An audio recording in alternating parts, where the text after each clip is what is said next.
Solapur news 24 मध्ये आपलं स्वागत आहे। आजच्या प्रमुख बातम्यांवर एक नजर टाकूया। सोलापूर तालुका पोलीस स्टेशन मध्ये एक महिला एक ट्रिपल मर्डरचा हत्या झाला होता। त्याच्यामध्ये आरोपी पप्पू मस्के यांनी त्यांचा वाहिनी आणि त्यांचं दोन मुलं 15 वर्ष आणि 17 वर्ष असं मर्डर करून हत्या करून त्यांनी फरार झाले होते। तसंच आम्ही FIR दाखल करून टोटल 6 आरोपी होते आणि मुख्य आरोपी यांना आम्ही ट्रेस करायला पुन्हा 3 टीम आम्ही लावले होते। खास करून एक मोबाईल ट्रॅकिंग साठी, एक व्हेकल ट्रॅकिंग साठी आणि त्यांचं अजून काही बातमीदार असतील असं 3 टीम तैनात केले होते।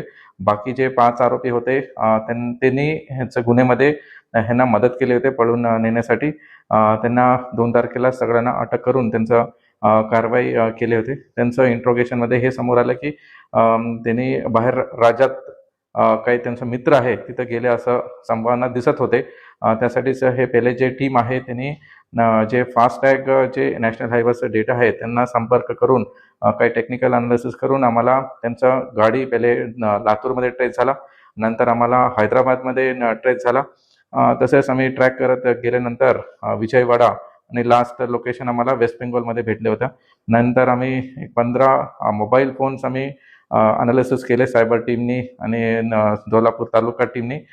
तसेच LCB टीम पण हे जे ग्राउंडमध्ये माहिती जे पाहिजे होतं त्यांनी पण टीमला एक पूर्ण टीमवर्क चालू होतं।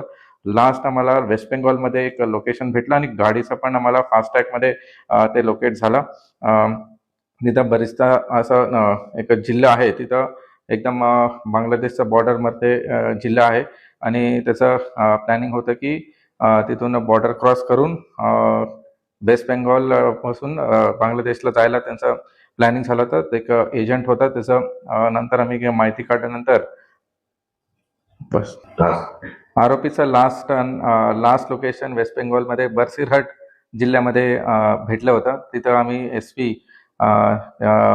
आणि DYSP पांडेना कॉन्टॅक्ट करून तिथं लोकल मदत घेऊन एक एजंट होता त्यांना ट्रॅक केल्यानंतर ते गाडी आणि ते आरोपी एक महिलाच्या घरी सापडला।